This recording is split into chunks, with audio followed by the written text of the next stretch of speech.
What's going on, everybody?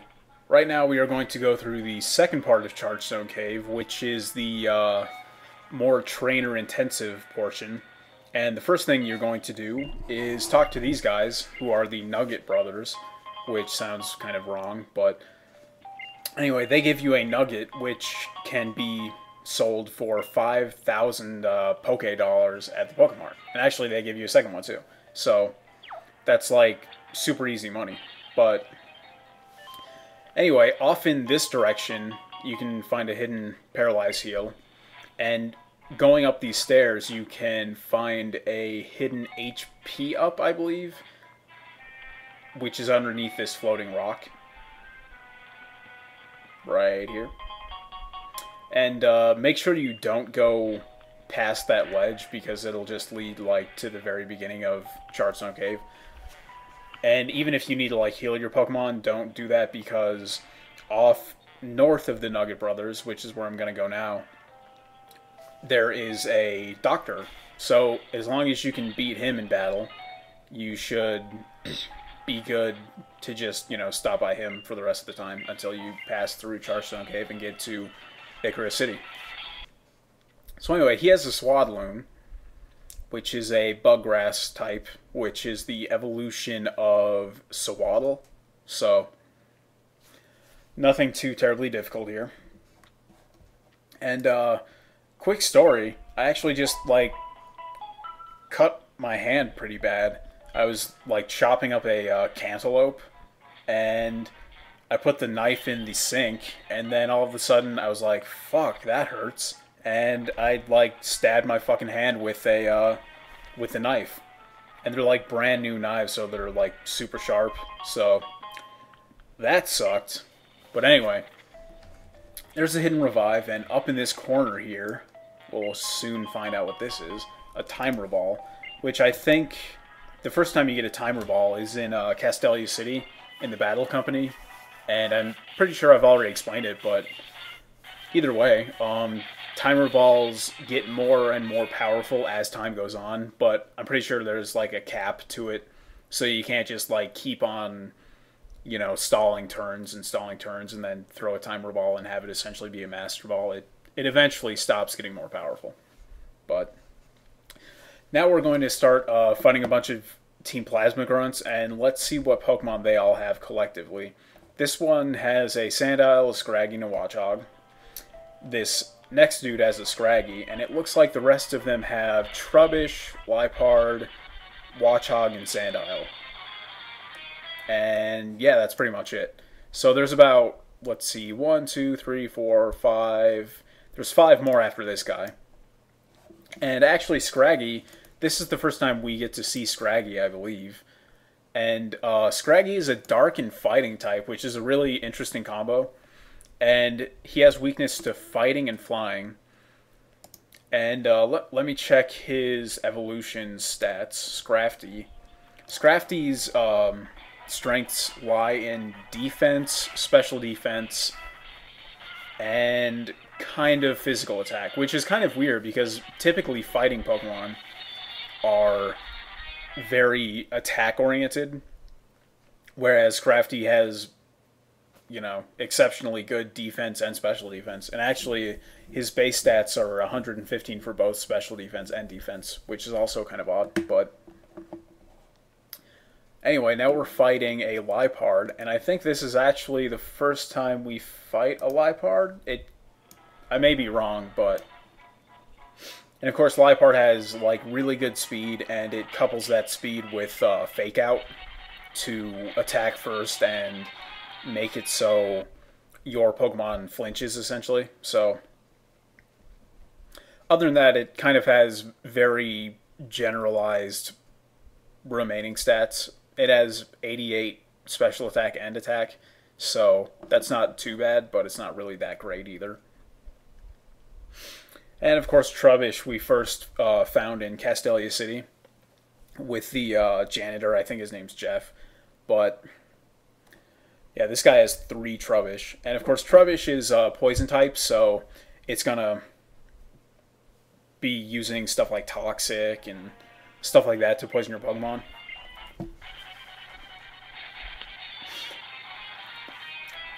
And here is the second to last dude in the, or actually maybe third to last, but anyway, in the plasma people that we fight here. He has a Watchhog that we see here and a Sandile. And I love Sandile, and as you can see here, I'm starting to use my Sandile. And I think it actually evolves in this video, and it might even evolve like right now, actually, at the end of this battle. Let me see when it... Yeah, level 29 is when Sandile evolves into Krokorok, so it's going to evolve right now. There you go. So, and yeah, definitely, like, as far as, like, competitive battling goes, I really love Sandile. I don't know how well it'll actually do, like, online, because I haven't played that much online in Black and White yet, but... And actually, it'll probably do pretty horribly, considering the fact that it has a fuck of a lot of weaknesses. It has weakness to water, grass, ice, fighting, and bug. And if I'm not mistaken, like, ice is a very, like, tech move. Like, Ice Beam can be learned by a lot of different people, and it's already pretty much a very standard move, considering the fact that there's a lot of, like, Garchomps and stuff like that, or at least in Diamond and Pearl there was. So, actually, Sandile probably does pretty fucking terribly online, but even though it has a lot of weaknesses, it also has a lot of resistances, and it actually has immunity to electric and psychic, so I don't know. I'll have to really play around with it online, but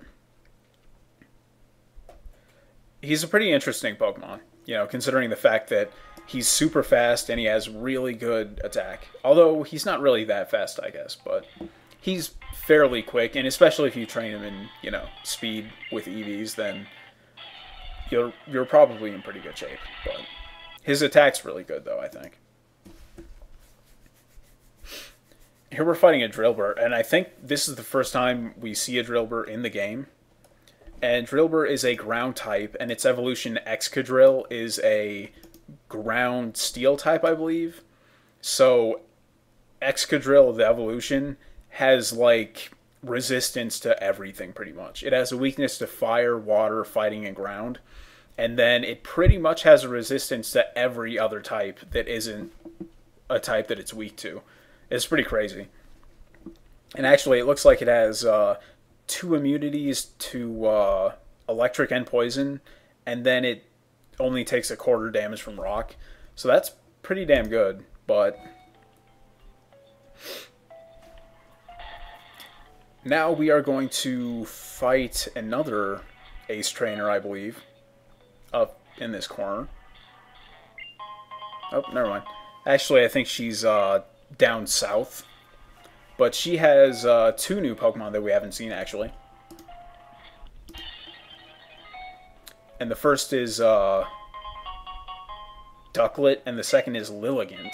And actually, I don't think we've fought that many Gothita's either, but here we go. We're going to dodge her real quick.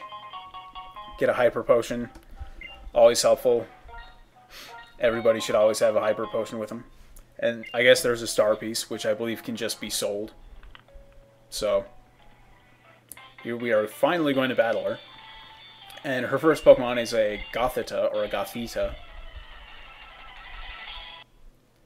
And if I'm using my Krokorok, it should probably be able to take it out in one hit, I would assume. Because it has, you know, really good physical attack, and using Crunch or Bite is really good. And then Ducklet. I don't think we've seen a Ducklet, and if you want a Ducklet, you can go to Driftvale Drawbridge, and in the shadows you can either find one of the many different wings, or you can do or you can find a Ducklet.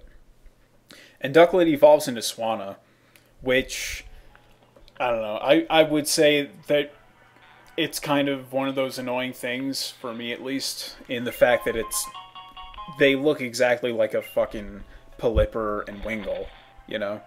It's like, oh great, another flying water, like, bird-type Pokemon. Great. But anyway, in that little dust cloud, I think that's where I fought not an Excadrill, but a Drillbur. So that's how you find, what are they called? They're gems. You can either find gems or you can find Drillbur. And later on in the game, you can find Excadrill. And then Lilligant, I believe, is the evolution of Petalil. I could be wrong, though. But let me check. Yep, Petalil. And it evolves through the use of a Sunstone. So, and here we have a Clink, which is not the first time we get to see it, because we actually got to see it in the last video, but I don't think I had enough time to explain. But a Clink is a Steel type. And let me check its stats, but I'm pretty sure it should have really good defense, because that's kind of a running theme with Steel Pokemon. So yeah, it has really good defense and actually pretty good attack as well, which is fairly uncharacteristic of Steel Pokemon, if I'm not mistaken. And here we have a Whimsicott, which is the evolution of Cottony. And it also evolves through the use of a Sunstone. And then the next Pokemon that this guy has is a, and I'm going to totally butcher this name pronunciation, but Turtoga, something like that. But anyway, it's if you get a cover fossil back in Relic Castle, you can resurrect it into a Turtauga, I don't know. And it's actually a water rock Pokemon. So, and there we get a Magnet, which is the type or the attack increasing item for electric type moves. And finally, this is the last thing that you can do in Chargestone Cave. And in typical N fashion, he's using Pokemon that you can actually find in the area. So he has a Boldore, a Joltik, a Clink, and a Ferroseed. And this is the first time you actually get to battle a Ferroseed. And Ferroseed is Grass and Steel, which I think is the first Grass and Steel Pokemon. And that's something I really like about this generation. That being the fact that they really introduced a lot of new Steel Pokemon. And I think Steel Pokemon and kind of like possibly Dark Pokemon as well were very underplayed. And I don't mean that as far as like underplayed as in like competitive battling. I mean just like they were underused as far as the game designers went. You know, because they're especially Steel type, because I don't think there were that many Steel type.